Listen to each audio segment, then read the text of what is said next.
CH1 Kolkata शहर का Howrah bridge. हर हर Mahadev. Yes, maybe, no, underscore, note. मेरे पुराने सभी लीडर्स को थैंक यू सो मच कि उन्होंने पहले सीजन को इतना प्यार दिया। ये फ्रोजन रोमांस का सीजन 2 है, जिसका नाम मैंने बहुत सोच समझकर एकदम डिफरेंट और एक छोटे शब्द का एक बड़ा अर्थ निकाल कर लिखा है। मेरे पुराने रीडर्स इस स्टोरी को अच्छे से एंजॉय करें और इसे भर भर कर अपना प्यार दें। और सबसे जरूरी बात, जिन्होंने पहला सीजन नहीं पढ़ा और पहली बार इस स्टोरी को ओपन कर रहे हैं, मैं उन्हें यह नहीं कहूँगा कि आप इस स्टोरी को समझने के लिए पहला सीजन पढ़ें या उसे पढ़ने के बाद ही आपको ये सीजन समझ आएगा। नए और पुराने रीडर्स का मैं तहे दिल से स्वागत करता हूँ। तो दोस्तों, ऐसा कुछ भी नहीं है। वो दोनों सीजन भले एक दूसरे से कनेक्टेड है, पर स्टोरी में ऐसे लिखूंगा कि आप अगर उस सीजन को नहीं पढ़ेंगे, डायरेक्ट यहाँ से पढ़ना शुरू करेंगे तो भी आपको स्टोरी पूरी समझ आएगी। लेकिन फिर भी अगर आप फ्री हैं तो अपने एंटरटेनमेंट के लिए फ्रोजन रोमांस पढ़ सकते हैं, जिससे स्टोरी से आप और भी ज़्यादा कनेक्टेड फील करेंगे। बट आप लोगों स्टार्टिंग के कुछ चैप्टर अच्छे से पढ़ना, उसके बाद ही आपको स्टोरी समझ आएगी। और हाँ, स्टोरी पढ़ने से पहले कमेंट में आप लोग अपना अपना नाम लिख दीजिए, क्योंकि मुझे बाकी के कैरेक्टर्स के लिए नाम चाहिए तो मुझे अपने रीडर्स के ही नाम लिखने हैं। तो दोस्तों, चलिए शुरू करते हैं अपने फ्रोजन रोमांस के एक नए सफ़र को। जैसा कि मैंने पहले भी कहा था, कोई भी कहानी कभी भी ख़त्म नहीं होती, बस उसका पहला सिलसिला ख़त्म होकर दूसरा सिलसिला शुरू होता है। बहुत कर ली मैंने बकवास, अब आप लोग भी मुझे गाली देने लगे होंगे, तो चलिए शुरू करते हैं, वरना मेरे आधे रीडर्स तो ऐसे ही भाग जाएंगे। अंडरस्कोर तारांकन तारांकन तारांकन, नया किरदार, नई जगह और एक नई पहचान लेकर मैं लौटा हूँ अपना पुराना वही सिलसिला। बहुत कुछ बदला भी है और बहुत कुछ वही है, जिसे हम आगे कहानी में धीरे धीरे पढ़ते जाएंगे। तो चलिए, भारत की ब्रिटिश काल की राजधानी और पश्चिम बंगाल की वर्तमान राजधानी कोलकाता शहर। कोलकाता शहर, मुझे समझ नहीं आ रहा कि मैं क्या कर रही हूँ। खुद ही दूर होती जा रही हूँ सबसे, सारे रिश्ते पीछे छूटे जा रहे हैं। अब ऐसा लग रहा है जैसे जिंदगी में कुछ बचा ही नहीं है, सब कुछ खो गया है और मैं बस ठगी से एक जगह अकेली खड़ी हूँ। लगभग रात के 11 बजे के आसपास रविंद्र सेतु, या यूं कहें कि हावड़ा ब्रिज की रेलिंग पर एक लड़की अपने दोनों पैर नदी की ओर झुकाए हुए बैठी हुई खुद से ही बातें करते हुए बोली। आज पूरा आसमान एक अलग ही अंधेरे में डूबा हुआ था, या यूं कहें कि अमावस की रात ने पूरे आसमान को ढक कर रखा हुआ था, और शायद इसी आसमान की तरह उस लड़की की जिंदगी में भी पूरी तरह अंधेरा था। तेज हवाओं के बीच वो लड़की हुगली नदी के छोर को देखते हुए अपनी नसरें नीचे किए हुए थी। उसकी आंखों में एक खालीपन और एक उदासी साफ देखी जा सकती थी। उस लड़की की उम्र ज्यादा नहीं, यही लगभग 13-14 साल थी। उसने एक जीन्स और टॉप पहना हुआ था, उसके खुले बाल तेज हवा में लहरा रहे थे। अंधेरे में भी उसका गोरा बदन साफ दमक रहा था। कुल मिलाकर उसकी छवि को ही देखकर साफ पता चल रहा था कि भगवान ने उसे बड़ी फुर्सत से तराशा था। कोलकाता शहर और हावड़ा शहर को जोड़ने वाला एकमात्र हावड़ा ब्रिज आज पूरी तरह सुनसान था। वहां पर सिर्फ पानी बहने की तेज आवाज आ रही थी, यहाँ तक कि उससे एक बाइक भी जाती हुई नजर नहीं आ रही थी, क्योंकि अभी बारिश का सीजन चल रहा था, जिस वजह से सभी लोग दिन में ही अपने काम निपटा लेते थे। पूरी तरह अंधेरे में डूबा हुआ कोलकाता शहर जैसा भी नजर आ रहा था, लेकिन उस लड़की को देखकर साफ पता चल रहा था कि उसे इन सब चीजों से कोई फर्क नहीं पड़ रहा था। उसने उसी तरह अपनी आंखों में खालीपन लिए हुए ही लंबी गहरी नदी को देखते हुए भरी हुई आवाज में एक खालीपन के साथ कहा, माँ बाबा, आप लोगों को गए हुए आज पूरे 2 साल हो गए, लेकिन आज भी ऐसा लगता है कि जैसे मैंने आप लोगों को कल ही खोया था। आज ही के दिन मैंने अपनी इन्हीं आंखों से आप दोनों की सांसों को टूटते हुए देखा था। इस बारे में सोचते हुए ही आज भी वही मांझा मेरी आंखों के सामने घूम जाता है। उस लड़की को देखकर साफ पता चल रहा था कि वो खुद से ही बातें करते हुए काफी ज्यादा उदास लग रही थी। अभी रेलिंग पर बैठी हुई लड़की खुद से बात कर ही रही थी कि अचानक ही आसमान का रुख एक बार और बदला और अचानक ही बादल गरजने लगे। बादल इतनी तेज गरजने लगे कि कोई भी नॉर्मल इंसान आवाज सुनकर ही डर जाए, लेकिन उस लड़की को जैसे कोई फर्क ही नहीं पड़ता था। हवाओं का रुख और भी ज्यादा तेज हुआ और हुगली नदी का पानी और भी तेजी से किनारों को छूने लगा। उस लड़की के कपड़ों के साथ साथ उसके बाल भी और भी तेजी से हवा में उड़ने लगे और अगले ही पल पूरा आसमान ऐसे माहौल को जनरेट करने लगा जैसे अभी तेज बारिश होने वाली हो। इस तरह आसमान को बदलते हुए देखकर उस लड़की ने चेहरे पर फीकी मुस्कान के साथ कहा, दुर्गा माँ, मुझे पता है कि आप मुझसे बहुत ज्यादा प्यार करती हैं और शायद इसलिए आज के दिन पिछले 2 सालों की तरह आप भी मेरे दुख में मेरा साथ देने आई है। माँ बापा की जाने के बाद एक आप ही तो मेरा सहारा बनी। वो लड़की दुर्गा माँ को याद करते हुए चेहरे पर आई हुई मुस्कुराहट के साथ बोली।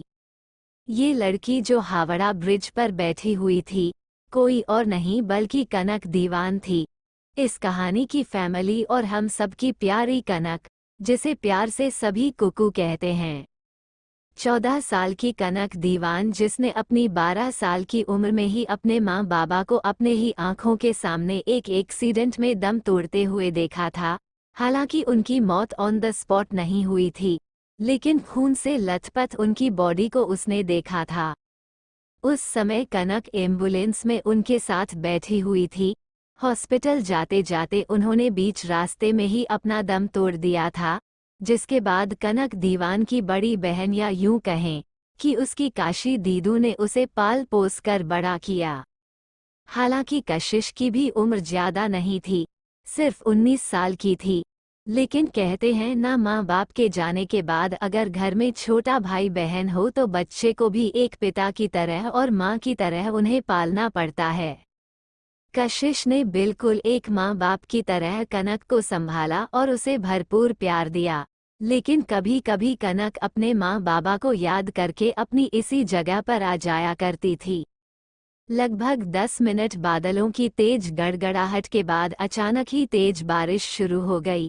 बारिश इतनी तेज थी कि नदी में पड़ने वाली बूंदों की आवाज और ब्रिज पर पड़ने वाली पानी की बूंदों की आवाज काफी ज्यादा तेज सुनाई दे रही थी। अचानक ही इस तेज बारिश ने कनक के चेहरे पर मुस्कान ला दी। दरअसल जब बारिश होती थी तो कनक को ऐसा लगता था जैसे दुर्गा माँ उस पर अपना आशीर्वाद बरसाते हुए उसे अपनी बाहों में समेट रही होती थी। अचानक उसकी आंखें बंद हो गई और उसने अपने दोनों हाथ हवा में फैला दिए। कनक को तो बिल्कुल नॉर्मल लग रहा था, लेकिन अगर कोई और शख्स कनक को इस तरह देखे तो उसे पागल या सरफिरा समझेगा, क्योंकि इतनी बड़ी ब्रिज पर रेलिंग से पैर टिकाए हुए इस तरह बैठना किसी पागल की निशानी थी।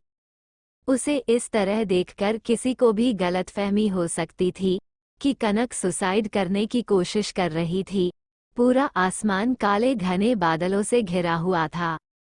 अचानक की बारिश को महसूस करते हुए कनक कब अपने पैरों को वापस रेलिंग पर टिकाकर पैरों के बल खड़ी होकर अपना चेहरा आसमान की ओर करते हुए आंखें बंद करके बूंदों को महसूस करते हुए वो सुकून महसूस करने लगी।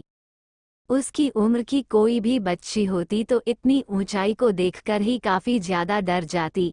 कनक के साथ ऐसा कुछ भी नहीं था, बल्कि उसकी आंखों में तो डर का एक कतरा भी नजर नहीं आ रहा था।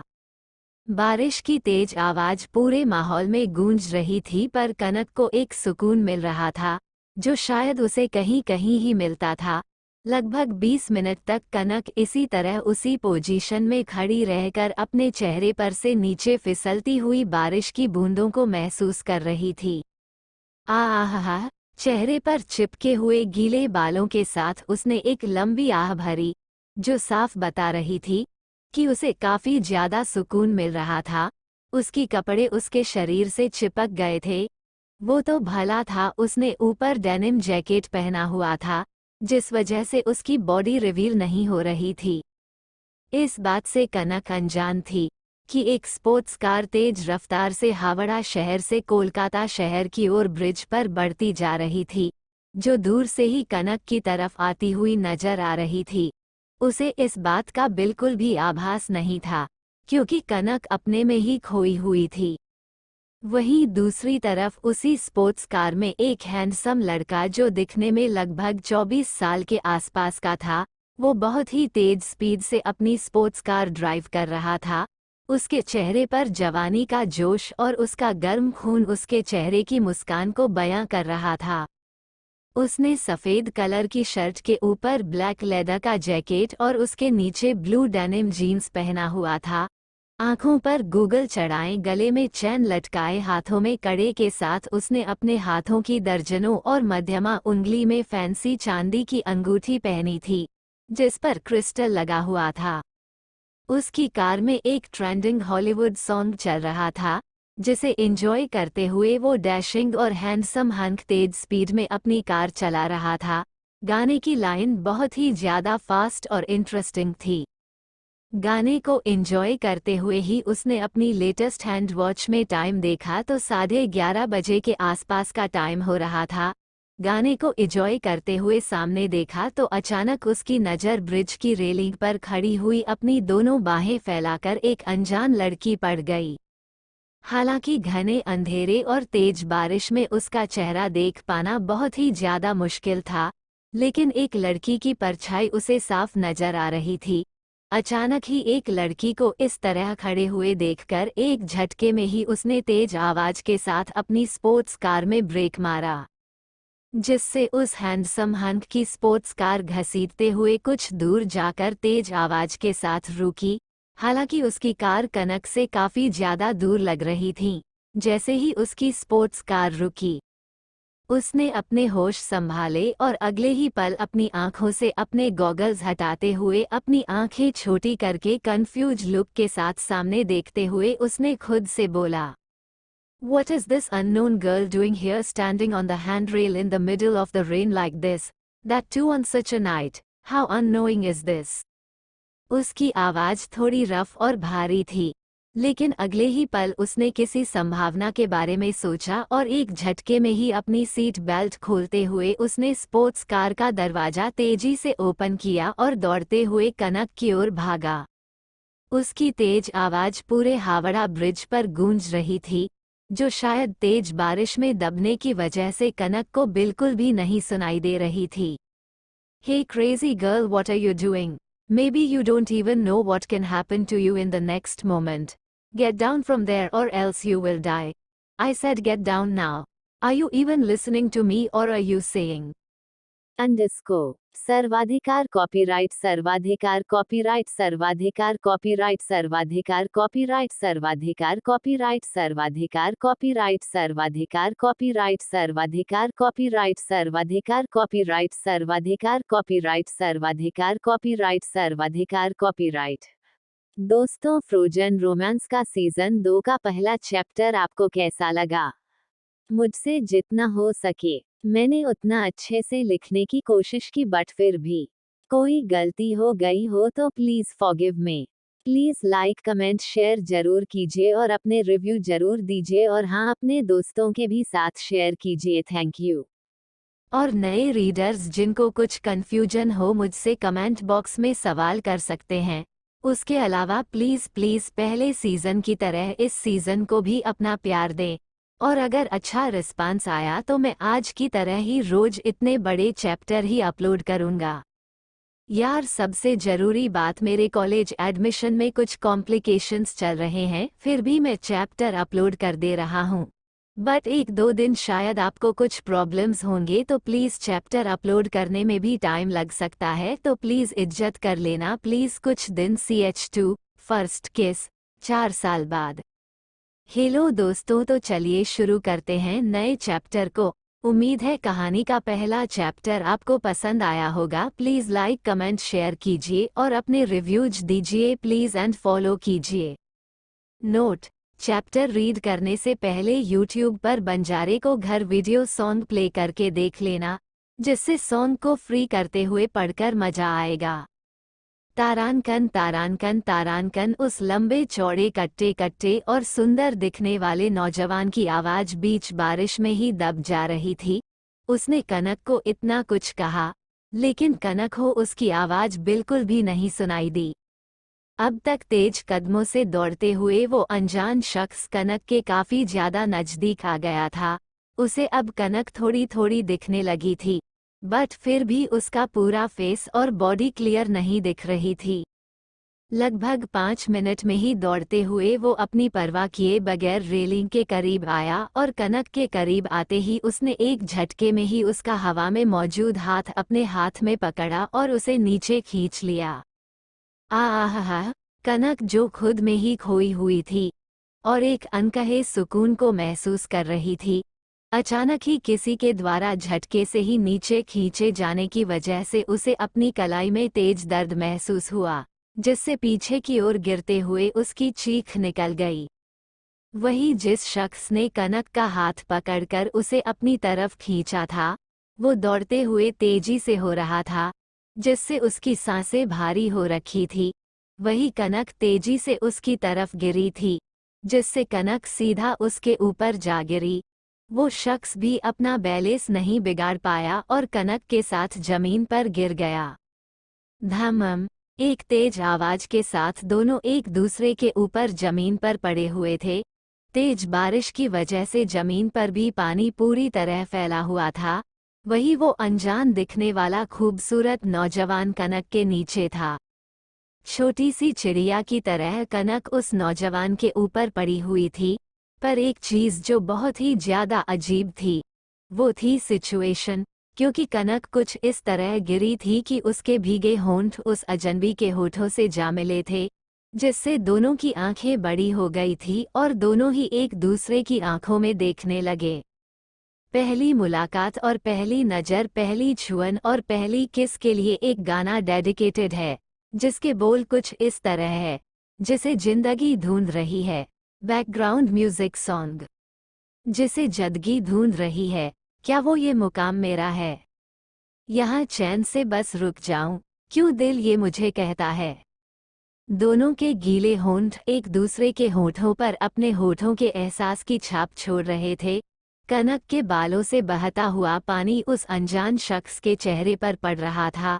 अंधेरा काफी होने की वजह से उनका चेहरा एक दूसरे को क्लियर भले ही नहीं दिख रहा था, लेकिन एक दूसरे की चमकती आंखें दोनों देख सकते थे। 14 साल की कल की जिंदगी का ये पहला एहसास था। अभी तो उसने उस उम्र में कदम भी नहीं रखा था, जहां उसे इन सब चीजों की फर्क होनी चाहिए।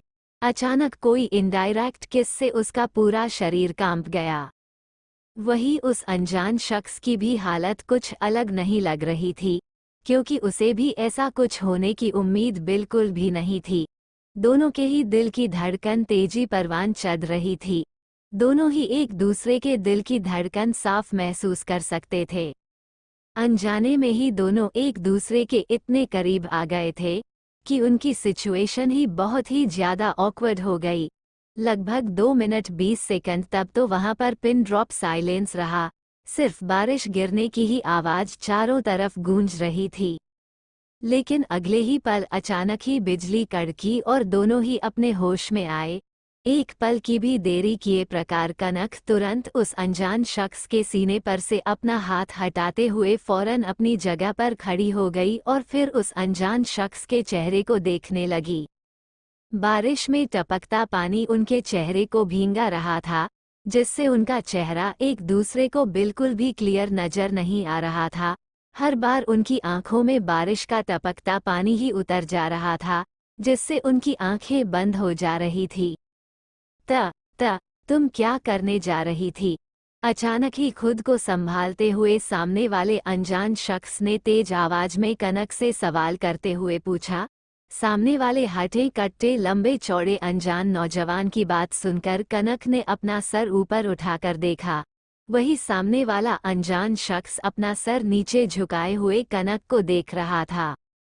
क्योंकि इस समय दोनों की ही हाइट में आज उनकी एज में काफी डिफरेंस नजर आ रहा था, वही उस शख्स की बात सुनकर कनक घबरा गई और उसने उसे अजीब तरह से देखा। कुछ देर पहले हुए अजीब परिस्थितियां उसकी आंखों के सामने घूम गई। माँ, माँ, इतना कहते हुए कनक ने उस शख्स के पानी भरी भूरी आंखों को देखा जो क्लियर नहीं थी, लेकिन किसी तारे की तरह चमक रही थी। उसके मुंह से एक भी शब्द नहीं निकल रहा था। उसे कुछ समझ में नहीं आ रहा था कि आखिर सामने वाले शख्स की बात का क्या जवाब दें, या फिर कनक जवाब देना चाहती थी, लेकिन उसके मुंह से शब्द बाहर निकलने को तैयार ही नहीं थे। पता नहीं क्या उसे अगले ही पल सूझा। उसने एक नज़र सामने मौजूद शख्स को देखा और फिर एक झटके में ही वहां से लंबी छलांग लेते हुए भागने लगी।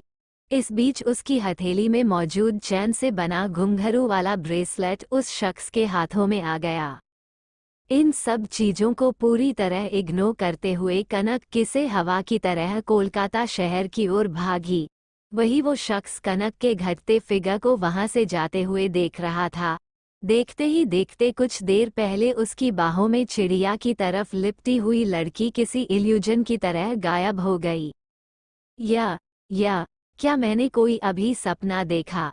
अचानक ही वो अनजान नौजवान जैसे अपने होश में आया हो, क्योंकि उसका अनजान लड़की से मिलना एक सपने के बराबर ही लग रहा था।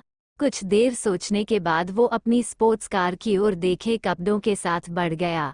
कार के पास पहुंचकर उसने जैसे ही अपना हाथ दरवाजा खोलने के लिए आगे बढ़ाया, वैसे ही उसे अपने हाथों में कुछ महसूस हुआ। अगले ही पल उसने अपने हाथों को चेहरे के सामने किया, तब उसे एक खूबसूरत सा मॉडल ब्रेसलेट नजर आया जिस पर चैन के साथ घुंघरू बंधे हुए थे। दिखने में ब्रेसलेट काफी ज्यादा प्यारा लग रहा था और अगले ही पल उस अनजान शख्स की आंखों के सामने कनक और उसके बीच हुई इनडायरेक्ट की उसकी आंखों के सामने घूम गई। लेकिन अगले ही पल उसने उस भंगुर को जमीन पर फेंक दिया और खुद को डांटते हुए गुस्से में बोला, जस्ट स्टॉप इट आदित्य। वो छोटे की उम्र की थी, वो कोई छोटी सी बच्ची थी। एक बच्ची के बारे में ऐसे कैसे सोच सकता है? इतना कहते हुए उसने फ्रस्ट्रेशन में एक मुक्का अपनी स्पोर्ट्स कार पर दे मारा, लेकिन अगले उसकी नज़र वापस उसी ब्रेसलेट पर गई जो पानी में पड़ा हुआ तैर रहा था। पता नहीं उसे क्या हुआ, अगले ही पल उसने उस ब्रेसलेट को वापस उठाया और अपनी शर्ट की पॉकेट में डालकर कार में बैठा और वहां से निकल गया। दोनों अपनी अपनी रास्ते निकल गए थे, लेकिन दोनों इस बात से अनजान थे कि कोलकाता शहर के हावड़ा ब्रिज ने उनकी किस्मत को एक दूसरे से मिला दिया था, पर अभी इनकी किस्मत पूरी तरह से एक नहीं हुई थी। लग रहा था कि कुदरत इनकी प्रेम की कहानी को सुनहरे अक्षरों में लिखने जा रहे थी। एक अनजानी मुलाकात में दोनों को एक अलग ही एहसास का अनुभव कराया। वो अजनबी एहसास दोनों के लिए एकदम अलग थे, पर क्या आगे चलकर दोनों का अजनबी एहसास एक हो पाएगा, इसके बारे में तो आगे की कहानी में ही पता चलेगा। तो चलिए चलते हैं कहानी पर। धीरे धीरे समय बीतने लगा और दोनों ही अपनी जिंदगी में मजबूर हो गए।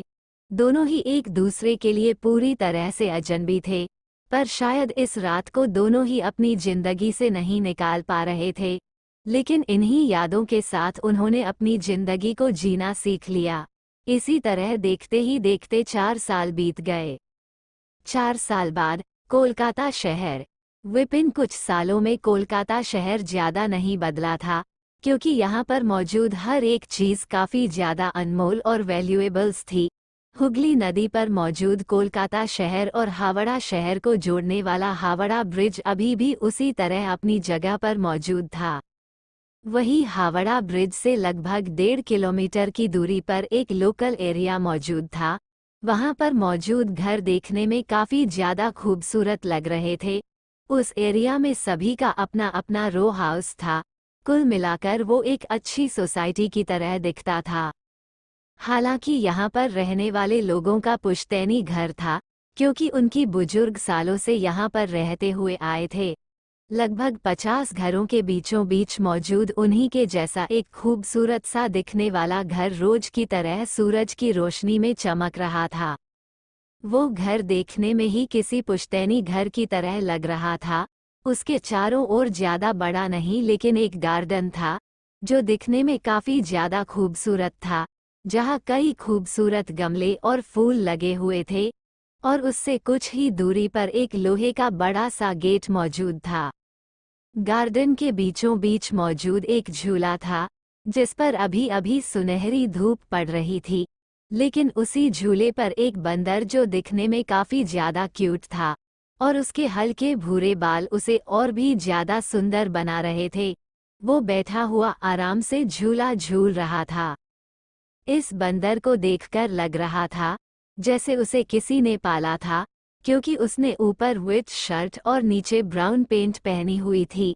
उसी पेंट से दो पट्टी उसके कंधे से होते हुए पीछे उसके पेंट में जुड़ रही थी। वो छोटा सा क्यूट सा बंदर उछलते कूदते हुए झूला झूल रहा था। झूला झूलते हुए काफी ज्यादा शैतानी लग रहा था। उसकी शैतानी काफी ज्यादा क्यूट और प्यारी थी। वो अभी झूला झूल ही रहा था कि तभी अचानक घर के अंदर से एक लड़की की तेज आवाज आई। बिट्टू, बिट्टू कहाँ हो तुम? बिट्टू। अचानक उस आवाज को सुनकर अपने दोनों हाथों में रस्सी पकड़े हुए बंदर जम गया। उसके चेहरे की मुस्कान गायब हो गई और वो अगले ही पल कूदते हुए झूले से नीचे उतरा और तेजी से दो पैरों पर दौड़ता हुआ घर के अंदर भागा। आज का सफर यहीं पर खत्म होता है। उम्मीद है नए चैप्टर की शुरुआत जल्द ही होगी। प्लीज़ लाइक कमेंट शेयर जरूर कीजिए और अपने रिव्यू जरूर दीजिए। Thank you. मुंबई जाना, मिस्टीरियस आइडेंटिटी। हेलो दोस्तों, आइए जानते हैं इस कहानी में आगे क्या हुआ। प्लीज़ लाइक कमेंट शेयर जरूर कीजिए और अपने रिव्यू जरूर भेजें। Thank you. तारांकन तारांकन तारांकन तारांकन तारांकन तारांकन तारांकन तारांकन तारांकन तारांकन तारांकन तारांकन तारांकन तारांकन तारांकन तारांकन तारांकन तारांकन तारांकन। वो क्यूट सा बंदर घर के अंदर ऐसे भागा जैसे उसके पीछे कोई कुत्ता पड़ा हो। वही घर के अंदर एक लड़की घुटने पर बैठी हाथों में एक छोटी सी लकड़ी की छड़ी पकड़े हुए अपने सामने मौजूद कान पकड़कर खड़े बंदर को गुस्से से देख रही थी। बिट्टू, मैंने तुम्हें कितनी बार समझाया है ना कि बिना किसी काम के इधर उधर मत घुमा करो, और मैंने तुम्हें एक काम दिया था, तुमने उसे क्यों नहीं किया? तुम आजकल आलसी होते जा रहे हो। वो लड़की नाइटवेयर में थी। उसे देखकर ही साफ पता चल रहा था कि वो उठने के बाद नहीं नहाई थी, लेकिन ना नहाने के बावजूद भी वो काफी ज्यादा खूबसूरत लग रही थी। उसका बर्फ जैसा गोरा बदन और उसके फोटो के ऊपर मौजूद छोटा सा तिल उसकी खूबसूरती में चार चांद लगा रहा था। उसकी बिखरे हुए पॉनी टेल में बंधे हुए बाल उसकी गर्दन पर बिखरे हुए थे। इस समय उसका चेहरा काफी ज्यादा सुंदर और प्यारा लग रहा था। काली घनी पलकें और हल्की लंबी पतली नाक, उसके नीचे मीडियम साइज के स्ट्रॉबेरी की तरह चमकते गुलाबी होंठ और उसका अंडाकार चेहरा उसे एक परफेक्ट लुक दे रहा था। वो नॉर्मल लड़कियों से कहीं गुना ज्यादा खूबसूरत थी, लेकिन इसी के साथ उसके अंदर एक अलग ही चार्म और पॉजिटिविटी की फीलिंग आ रही थी। लेकिन इस समय अपने चेहरे पर नकली गुस्से के साथ अपने सामने मौजूद कान पकड़कर खड़े बंदर को देख रही थी।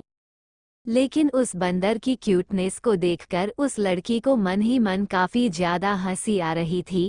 वो बंदर उस लड़की को देखकर काफी ज्यादा घबराया हुआ था और बार बार अपनी आंखें ब्लिंक कर रहा था। बोलो बिट्टू, तुम मेरी बात का जवाब क्यों नहीं दे रहे हो?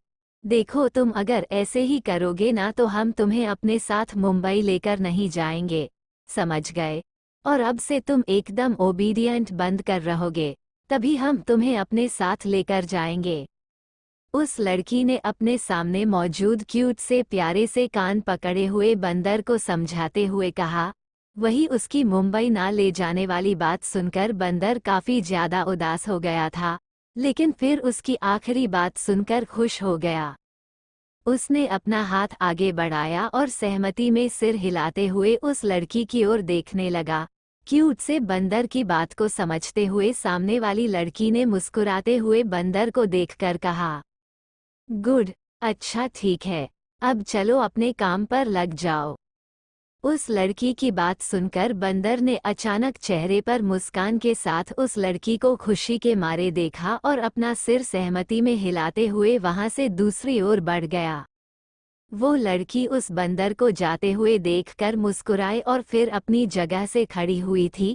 तभी पीछे एक लड़की की चाहती हुई और खुशी भरी आवाज आई, कुकू, यार मुझे समझ में नहीं आ रहा कि आखिर में कौन से कपड़े भरूं और कौन से नहीं। यार मेरी हेल्प करना। मैं तो सच बताऊं कॉलेज के लिए काफ़ी ज़्यादा एक्साइटेड और खुश हूं। मतलब मुझे बिलीव ही नहीं हो रहा है कि हम मुंबई जाकर वहां की सबसे फेमस कॉलेज में अपनी आगे की पढ़ाई करेंगे। वो लड़की भी लगभग कुकू नाम की लड़की के उम्र की ही लग रही थी। वो भी देखने में काफ़ी ज़्यादा खूबसूरत थी।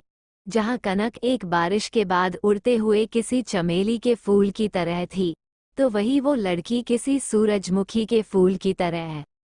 उस लड़की की बात सुनकर कुकू ने उसकी ओर देखा और फिर अपने सर को अपने हाथ पर मारते हुए खुद से परेशान होकर बोली, नैनीताल तुझे पता है, तू मुझसे 1 साल बड़ी है, लेकिन तुझे देखकर कोई नहीं कह सकता कि तू बड़ी है, क्योंकि हरकतें तो तेरी एकदम छोटी बच्ची की तरह है।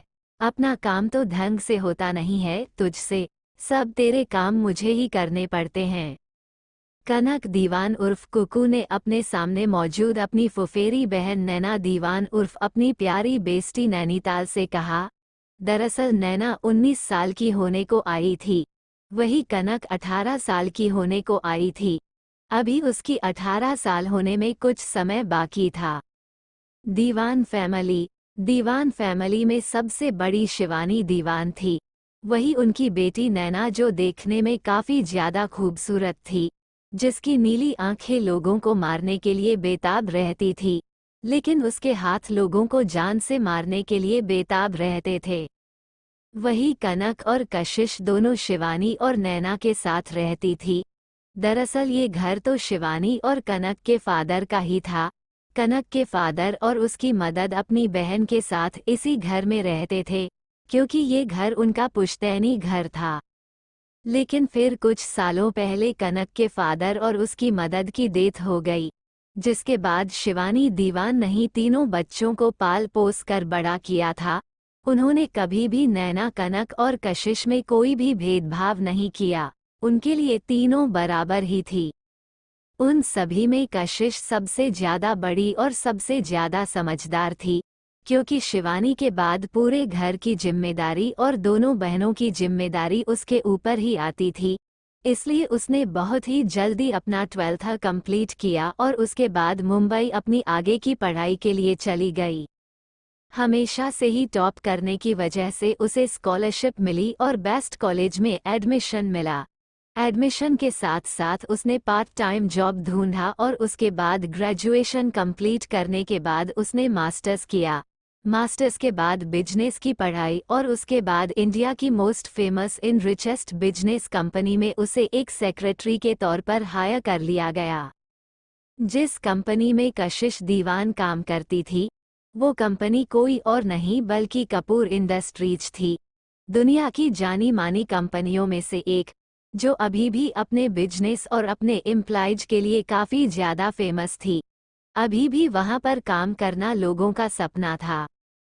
चलिए अपनी कहानी की ओर चलते हैं, क्योंकि बाकी चीज़ें हम आगे स्टोरी में जानेंगे। कनक की बात सुनकर नैना चेहरे पर नकली गुस्से के साथ उसके पास आई और उसे घूर कर देखते हुए गुस्से के साथ ही बोली, अच्छा जी, मैं तुझे हमेशा प्रोटेक्ट करती हूँ समझी।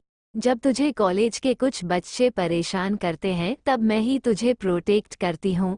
और देख मैंने तेरे लिए 1 साल का गैप भी कर लिया, ताकि हम दोनों एक साथ एक ही क्लास में पढ़ सकें। इतना कहते हुए नैना ने अपने दोनों हाथ अपनी कमर पर रखे और उसकी ओर देखने लगी। उसकी बात सुनकर कनक के चेहरे पर मुस्कान आ गई और उसने उसके चेहरे को टच किया और अगले पर उसके सर पर मारते हुए बोली, यही बात तो सालों से बोलती आ रही है, थकती नहीं है क्या? अच्छा ठीक है, चल जल्दी से तैयार हो जाओ, उसके बाद हमें शॉपिंग के लिए बाहर जाना है। तुझे याद तो है ना, बुआ ने कहा था हम शाम को चलेंगे। चल जल्दी से तैयार हो जाए, उसके बाद ब्रेकफास्ट करेंगे। उसके बाद हमें नेट पर सर्च करके कॉलेज के बारे में बहुत सारी इन्फॉर्मेशन भी तो जाननी है। अचानक कनक की कही हुई बात सुनकर नैना को कुछ याद आया और उसने अपने ही सर पर हाथ मारते हुए सकपका कर अचानक ही ऊपर की ओर भागते हुए बोली, गॉड, मैं तो भूल ही गई थी। मैं तो चली तैयार होने, तू भी जल्दी से नहा धोकर तैयार हो जा, काशी दीदू का वीडियो कॉल भी आने वाला होगा। तेज आवाज में कहते हुए नैना सीढ़ियों से होते हुए ऊपर अपने कमरे तो और भाग गई। वही उसे इस तरह से भागते हुए देखकर कनक खिलखिलाकर हंस पड़ी। उसके बाद कनक भी ऊपर अपने कमरे की ओर बढ़ गई। ऊपर आकर कनक ने जैसे ही अपने कमरे का दरवाजा बंद किया, अचानक उसका फोन वाइब्रेट करने लगा। उसने जैसे ही कॉलर आईडी देखी, उसके माथे की त्योरियां चढ़ गई। अगले ही पल उसके चेहरे की मुस्कान एक पल में ही गायब हो गई और उसका पूरा चेहरा एक्सप्रेशन लेस हो गया। उसकी आंखें काफी ज्यादा गहरी और एक्सप्रेशन लेस लगने लगी। एक पल में ही उसका चेहरा इस तरह से बदल गया जैसे वो कभी अपनी जिंदगी में ना ही हंसती हो और ना ही मुस्कुराती हो। कुल मिलाकर एक पल में ही उसकी खुशमिजाज पर्सनैलिटी किसी कोल्ड और पावरफुल शख्स में बदल गई थी। एक लंबी गहरी सांस लेकर वो सोफे पर गई और बेढंगे तरीके से बैठते हुए उसने फोन उठा लिया। उसके फोन के कान के पास लगाते ही उधर से एक शांत और मर्दानी आवाज सुनाई दी, गुड मॉर्निंग मैम। हमम। उधर वाले शख्स की पोलाइट और मर्दानी आवाज सुनकर कनक ने फोन पर वॉइस चेंजर का इस्तेमाल करते हुए अपनी आवाज को एक कर्कश आवाज में बदल दिया। उसके बाद उसने सिर्फ एक ही शब्द में जवाब दिया, लेकिन अगले ही पल कनक ने उससे सवाल करते हुए ठंडी और हल्की गुस्से भरी आवाज में बोला, क्या काम है? उसने सिर्फ यही कुछ शब्द अपनी ठंडी आवाज में कहा। उसकी यही कुछ शब्द सुनकर सामने वाला शख्स एक पल के लिए घबरा गया। फिर उसने हिम्मत करते हुए एक लंबी गहरी सांस लेकर कहा, मैम, एक ऑर्डर आया है और वो लोग प्राइस से भी 10 गुना ज्यादा दे रहे हैं। वो चाहते हैं कि आप ऑर्डर एक्सेप्ट करें। अगर आपको प्राइस सही नहीं लगता है तो आप प्राइस भी बढ़ा सकती हैं, लेकिन किसी भी कीमत पर वो चाहते हैं कि आप उनका काम करें। उस शख्स की आवाज सुनकर कनक ने एक लंबी आह भरी और कुछ देर रुककर सामने मौजूद बड़ी सी खिड़की के बाहर देखते हुए बोली, नहीं, मैंने तुमसे पहले ही कहा है कि मैं कुछ महीनों के लिए ऑर्डर एक्सेप्ट नहीं करूंगी और इसके मेरे कुछ पर्सनल रीजंस है। उसके लिए मुझे कोई चाहे कितनी भी पेमेंट क्यों ना करें, और शायद इस बात को तुम अच्छे से जानते हो। कनक की ठंडी और हल्की गुस्से भरी आवाज सुनकर उधर वाले शख्स में एक लंबी गहरी सांस ली और फिर सवाल करते हुए बोला, मैम, तो क्या मैं उनको मना कर दूं? उस शख्स की बात सुनकर कनक कुछ सोचते हुए एक लंबी गहरी सांस लेकर अपनी ऊंची आवाज में बोली, उनको बोलो अगर वो चाहते हैं कि मैं उनका काम करूं तो उन्हें कुछ महीने वेट करना होगा। उसके अलावा उनके पास कोई और ऑप्शन नहीं है। कनक की बात सुनकर सामने वाले शख्स ने मुस्कुराते हुए अपनी पोलाइट आवाज में कहा, okay ma'am, have a good day. Hmm. सामने वाले शख्स ने इतना ही कहा और उसकी बात का जवाब देते हुए कनक ने सिर्फ एक शब्द कहा। उसके बाद उसने तुरंत फोन डिस्कनेक्ट कर दिया। फोन काटने के बाद उसने एक लंबी गहरी सांस लेते हुए कुछ सोचा और फिर वॉशरूम की ओर बढ़ गई। 18 साल की कनक दीवान की एक रहस्यमयी आइडेंटिटी थी जिसके बारे में कोई नहीं जानता था। वो उसकी मिस्टीरियस आइडेंटिटी दुनिया और अंडरवर्ल्ड की दुनिया से छुपी हुई थी, जो कहानी में आगे चलकर आपको पता चलेगा। नोट, आप लोगों को क्या लगता है कनक कौन है? और एक सबसे इम्पोर्टेंट बात, कनक का फेस। अभी तो कनक किसी के सामने नहीं आई है, पर मैं आपको एक राज की बात बताता हूँ। कनक पूरी तरह से रणवीर का फीमेल वर्जन है। आज का सफ़र यहीं पर ख़त्म होता है। उम्मीद है ना चैप्टर की शुरुआत चल रही होगी। प्लीज़ लाइक, कमेंट, शेयर ज़रूर कीजिए और अपने रिव्यू ज़रूर दीजिए। Thank you. Untitled chapter. Hello दोस्तों, आइए जानते हैं इस कहानी में आगे क्या हुआ।